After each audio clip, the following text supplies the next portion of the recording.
My name is Ben Rooney. I am the co-editor of a magazine, a fantastically brilliant magazine called Informilo. If you've been to any technology conference in the last 3 years, you will have seen it. Prior to that, I was the technology editor for the Wall Street Journal here in London. I'm not going to introduce the panel. I'm going to let the panel introduce themselves because they know more about themselves than I do. Otherwise, that would be a bit creepy. So, Jesse, we'll start at you and then work back. My name is Jesse McWaters. I'm a manager with the World Economic Forum, and for the last year and a half or so, I've been working to bring our partners, who are some of the largest financial services institutions in the world, together with CEOs and founders of exciting fintech firms, many here in London, to talk about the future of the industry. And we have a report coming out later this spring. Thank you. Good morning, everybody. My name's Nick Williams. I'm from Lloyds Banking Group. I look after the consumer digital business at Lloyds. That includes Halifax, Bank of Scotland, Lloyds Bank, and Scottish Widows. I also look after small businesses up to £1 million turnover.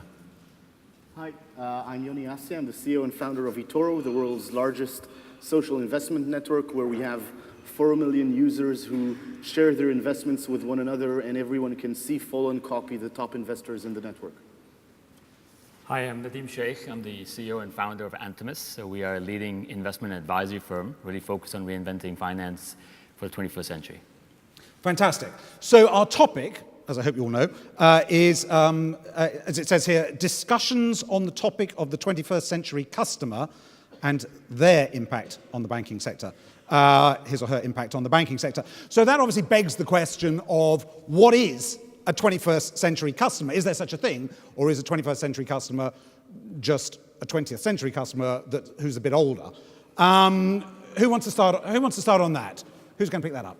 Nadeem, let's start with you. I think it's a great question. We are doing a lot of research at the moment, working with a consortium of 5 banks in multiple cities around the world, Cape Town, Mexico City, Dublin, London, Singapore, really spending time trying to understand what the digital customer really is, what they're trying to look for, what they're trying to do.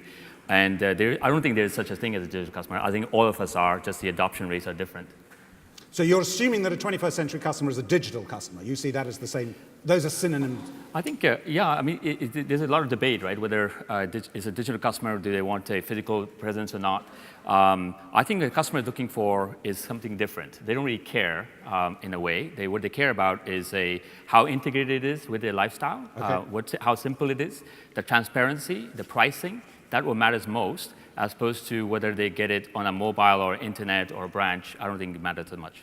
Yoni, all of your customers are, you were founded in what, 2007? Yeah. Right, so all of your customers are 21st century customers. So what is it that you are able to offer them that more traditional services can't? I think really what our service is about is 3 main things for customers. It's social, it's mobile, and it's global. So we see our target audience as people who want to be engaged more. They want to be engaged 24/7, and that's really their mobile phone. They want to check their portfolio 10 times a day. They want to be social about it. They want other people to see what they're doing. They want to comment on what other people are doing. And they understand sort of the wisdom of the crowds and how that can help them manage their investments. And I think it's really about the world being more and more global. So we have customers from 140 countries. Finance is traditionally hyper-local. People used to manage their investments extremely locally in local funds, local bank, local brokers, local IFAs. And at eToro, we see people from all around the world copying people from all around the world. Nick, I'm going to come to you to defend or to put the view, I should say, of the traditional bank. Is that is Yoni's description of people who are, checking 10 times a day, tweeting about this, highly social, is that a customer that you recognize? And if that is, how significant a section of your entire customer base are people that Yoni has just described? I mean, it's definitely a section of customers that I do recognise, but it's a proportion of our total customer base. So in Lloyds Banking Group, we have 30 million customers. Around half of them will bank online with us at any point during that year. What's interesting, around 75% of our online bankers are in the age of 18 to 29, but 53% of our 30 to 60-year-olds also bank online as well. So I don't think digital banking is necessarily a young person's game.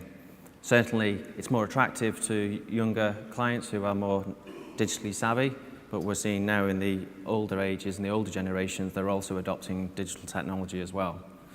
I think what's important is it's the context of the digital service. What all of our customers are looking for predominantly is a multi-channel service. So it's the everyday banking needs that you describe. We have customers who log on 20 times a month to check their balance and their statements using their mobile phones. But we also have customers who really need face-to-face advice about moments of truth in their life. And that can be, a person looking for a mortgage for the first time. It can be someone who's looking for what to do in later life in terms of retirement. So it does really span the whole life spectrum. I mean, one of the things that always strikes you about banks, and I remember doing a story, gosh, I don't know, about 2 years ago, probably a bit longer, and looking at what people's relationship with their banks were and how much they liked their banks. Now, this might not be the audience in which to, to talk about these things, but basically, people hate their bank. There was this list of who was the least popular. Now, there were 50 companies, and the main UK high street banks were at the bottom of that. They were below Ryanair. Now, who actually knew that was possible? But they were. So the perception is there's this great lack of loyalty among banking customers. And do you think that moving to mobile, and do you think moving to a digital environment increases or decreases loyalty amongst customers? I'm going to throw that one up. Jesse, you haven't said anything. I mean, I think that the risk that you're talking about is a very real one. In a recent survey of North American millennials, 72% said that they would be willing to consider, indeed would like to, bank with a non-financial institution that they already work with, the Googles, the Facebooks of the world, the Amazons. And I mean, that's a bit of a jaw-dropping statistic. And so I think that there is grounds to be concerned. People want a frictionless and a flexible environment. And I think increasingly, as the tools become available for excellence in terms of meeting base consumer demands, you're going to see consumers asking their financial institutions to provide them some new and potentially non-financial forms of value. And so we're already starting to see this emerging as an idea in the insurance space, where connected insurance, connected self, connected home, connected car, are allowing insurers to pursue programs that would provide sort of a risk concierge service. And I think that there's going to be a demand for banks to provide, through automation, more personalized services in order to retain and build on the customer relationships they already have. Yeah. Can I come back please to do. you? I'm not sure whether I saw the same survey, but I think the banks were just above journalists and politicians. Oh, always. And, always. No, we take that as read, don't worry. And I think, just coming back to the actual question in terms of mobile adoption, there are now 16 million people in the UK who now bank using their mobile. Just over 5 million of them bank with Lloyds Banking Group in that context. And mobile is definitely giving customers something that they've never had before. It's literally putting the control of their finances back into their pocket through their mobile device. And the frictionless experience that you describe is something that our customers look for their everyday banking needs. And therefore, I expect that to continue to accelerate in terms of what customers. And there are things you can do in a digital world, in the offerings and the services that you can provide, that you can't do in a face-to-face. One of them is loyalty, as you asked in the question. So in Lloyds Banking Group, we have a spending reward scheme, which allows customers to access offers in terms of purchases in retail stores, and the use of their debit card, they get cash back. So they can get 10% discount when they use a debit card in a retail store. Now, we can serve these offers up real time and contextual and geographically, so that it's relevant to where they are and what they're spending. In a physical environment, you just simply can't do that. So digital is really opening up to new services that we can do to build that engagement and that loyalty with our customer base beyond traditional banking. I think there's really an awakening of the largest financial institutions in the world to the fact that technology companies are coming for their lunch. And you just need to look sort of at the East and look at China, where the three biggest internet companies, Baidu, Alibaba, and Tencent, have already formed their own financial institutions, their own banking groups, and they're scaring everybody else because each of them have 500 to 1 billion active users.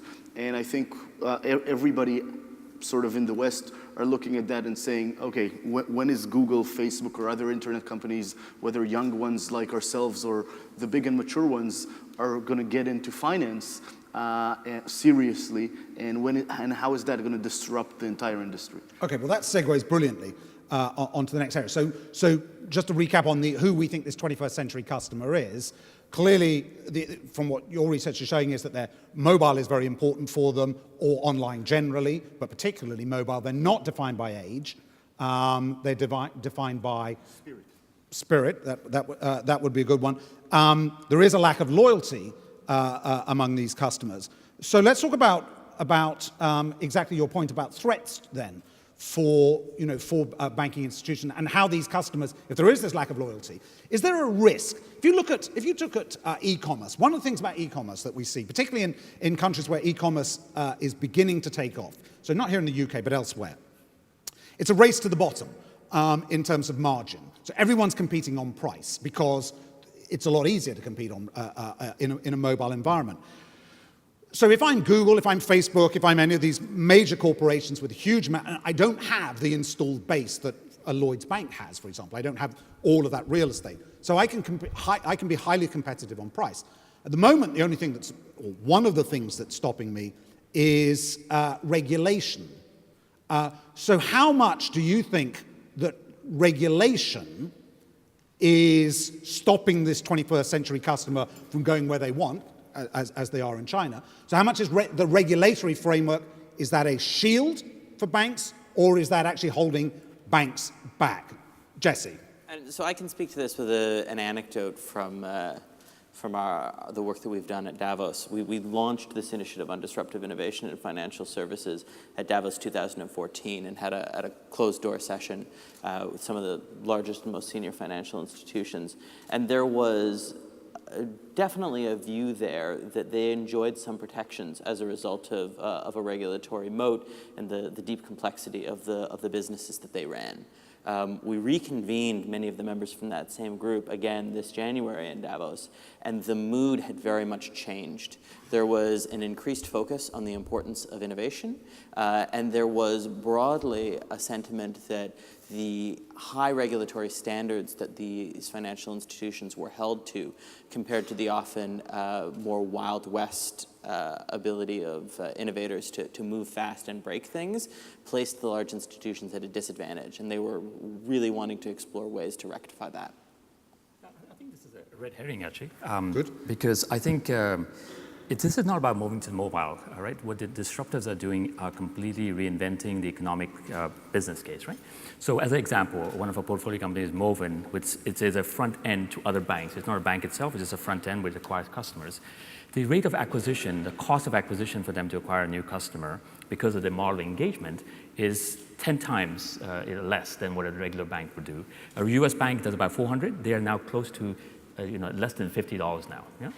In terms of the interaction they have with the customer, in terms of revenue generating interaction, it is around 11 times a week that they have customers coming in. Our average bank does about 1.7 a week. Yeah? So this is not about putting everything on a mobile. They're really rethinking the space. It's not even a cost play. They're actually mostly a premium provider. They're charging the money. It's transparently how they're doing it. But they're really trying to reinvent how the acquisition is done, how the service is done, how the underwriting is done. That's where the challenge is for the banks. This is not about putting things on the right platform and technology. That's just an entry stakes. That's just the start. And that's where a lot of banks, unfortunately, are focused on saying we are putting everything on mobile, grand. Actually, that's not true. What's really happening, eating lunch is really with the economic model being completely disrupted. And the regulators are allowing this to happen and saying compete in that space, rethink the space. Don't let that become a thing you hide behind, right? Where a lot of banks have been hiding behind that. They're waking up to that now and saying, actually, we cannot hide behind this because regardless of this shield, we are being disrupted anyway. Nick, I'm going to have to come to you to respond to this as the champion of the high street bank. So I think in a digital world, clearly geographical boundaries start to fall. And I think regulation has really then just come to the top in terms of one of the key challenges of either accelerating your business or entering into a new market. Personally, I think you need to just think about your customer. If you think about your customer and the customer needs, and you do it appropriately, and you can do it in a safe way, and it's the right thing by them, then the regulations will come with that. But I think if you think about regulation is there to protect the customer. Absolutely, and if you think about what regulation is there for, Yeah. it protects what we do and how we do it. Yeah. Now, customers' needs are not changing. Customers still want to bank every day. They want to save money for the future. They want a loan to finance a car or a holiday. They want to save up for a mortgage. They want a mortgage to buy a new home. Those types of needs have not changed. What's changing is how they do it. It's how they want to access those services and how they want to manage those services ongoing.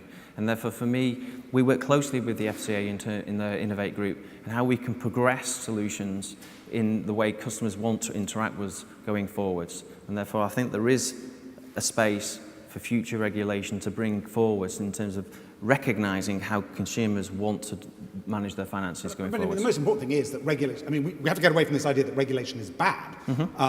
Regulation is there to protect customers. That's the most important thing. So regulation is there not only to protect customers, it's there to protect customers to make sure there's a competitive landscape, which is about adding more basically value to customers. So it's both the positive. When you think only about protection, it's only a part of that. The other part is sort of how do we bring in more added value services to citizens, to customers, more transparency in pricing, more competitive landscape. And I think all around, we're seeing more and more regulators. I think Project Innovate is a great example of that here, the Project Innovate of the FCA, of regulators also sort of getting in touch with innovation, realizing that innovation and regulation need to work together in order to give these new services and new opportunities for customers. And when they understand that, the regulators, they also understand something, which is that you need to experiment, you need to let some things fail by definition, which is sometimes very much a conflict with regulation. And that's why they want to make sure they look at these small things and sometimes benefit more startup ecosystem than the big banks. Because if Lloyds does a mistake, it's very different than if a very small startup does a mistake. Well, except if my money is invested with Lloyds and they make a mistake, that's fine. They're going to come back, they're going to protect me. If my money is invested in some fly-by-night, startup and some guy does a bunk to the British Virgin Islands with my cash, I'm going to be certainly looking to the regulator. So I think let's not. Sorry, I just want Jesse. Yeah, and I think that this is absolutely right, because I don't think it's this regulatory arbitrage to whatever degree that exists that's really the threat to the traditional banks. Rather, it's the potential that technology and the reduction in friction that comes with it is going to prompt a disaggregation of the services they provide. We've lived for a long time in a world of what I call the grocery store model of banking. You go to the Tesco because even if you wanted to go to the butcher and the baker and the dry goods store separately, and you might benefit from the specialization or the customization that you could get there are too many frictions, so you go and you get it all in one place. I think in an increasingly digital world, those frictions are reduced. We see the potential for personal treasury functions to have happened to them, what robo-advisors have done to asset management. And so I think that my personal belief is that banks need to think about how they integrate into a world like that and the type of front-end services that are providing those concierge abilities in order to maintain relevance for their back end, which has the regulatory competencies, which is protected by deposit insurance and deep regulation. I couldn't agree more, right? I think this idea of the world being a checking, saving, credit card, mortgage account is over, right? I mean, so you can look at, sometimes you can look at things at 5, 10, 15, 20 years out and see this. 5, 10, 15 years out will be a very much an integrated asset liability management where I can control my own, right? So I can, really, what do I need? I need liquidity, I need asset liability management. A lot of the pieces, you guys are providing some of the pieces, are here today. Right? They're live. And if you play it out, then the idea that I have to put money in my checking account because my mortgage payment is due as a physical thing I need to do, even if my bank has my savings account, it's long gone, right? And the banks are still thinking that way. They're just thinking about automating those old structures. And unless they get over that and really thinking about this holistically, the idea that the customer comes first, what a brilliant idea that is it's okay. It's been there for a while, and the customers are no longer saying, I don't need you to put me first, I'll put myself first anyway. Okay. I think, by the way, very quickly. Quick answer, because we've got a time, and although we're not allowed to take questions from the audience, we're going to take questions from the audience. So I think just the grocery store model, what's interesting is banking has always sort of had only OEM products. You'd go into the grocery store, but you'll see only products of the banks. I think what we're seeing now is gradually more banks saying, okay, we want the eToro products for our clients, we want the Zopa product for our clients, and you'll have them sort of enriching their grocery store. Okay, right. We were told not to take any questions, but the hell with that. Does anyone have any questions? Otherwise, don't get me into trouble for breaking the rules and then not take the opportunity. Does anyone have any questions on the future of the 21st century? The future of the 21st century? On the 21st century customer? Anyone, please, help me out here. Eric, right at the front. Question for Jesse. You've had a chance to see quite a few banks and startups with the work you've done in World Economic Forum. What's one thing we in this room can do to move the economy forward in fintech? What's one thing that we in this room can do to move the economy forward in fintech? Jesse. I think Liz, who moderated a panel earlier, was quite right when she talked about this narrative that emanates out of Silicon Valley and the disruption of the media industry of fintech companies eating incumbents' lunch. I don't think is necessarily a typically helpful one. We've, in Eric's space and other places, been bringing together members of the fintech community and the incumbents, and almost universally they've found that there's an enormous amount to learn from one another. I think institutions like Innovate Finance are potentially amazing platforms for the collaboration that is going to help everyone bring the right skill sets together for better service to the customer in the future. Very quickly. Oh, no, hang on, sorry. Nick, you didn't get a chance the last time. No, I think it's a great question, Eric, and I would encourage everybody in this room to think about inclusion. So in terms of the digital opportunity for small businesses, there are 31% of small businesses in the UK today who don't have the right digital skills to take the digital opportunity in their businesses. That's worth £18 billion of revenue for those small businesses. So this is not about banking, this is about how we help small businesses really take the digital opportunity forwards. In the same way, we have 2 million customers in the UK today who don't have a bank account who'd like access to one. We have around 8 million customers or 8 million citizens in the UK who don't have access to digital, and they're paying the digital premium. That means they're paying more for what they do every day because they don't have access to digital services. So I would encourage the fintech community to think about how they can drive up digital inclusion for small businesses and consumers to access all services just beyond finances. Brilliant. Excellent. I would just say one thing. Well, all right. It's for you as well. Engage. Open an account in eToro, lend somebody money, No advertisements. No, in I'm gonna cut you off. Zopa, It's flashing. any of the startups there, go there and open an account and be a part of that. Okay. I think, Eric, to your question, the really important thing here is really thinking of talent. The talent that we need to be running the financial service organization in the future is very different from what's in their room today, right? And that's fundamental to our thinking at Anthemis. That's very important. Excellent. We have run out of time, and we can't break all of the rules.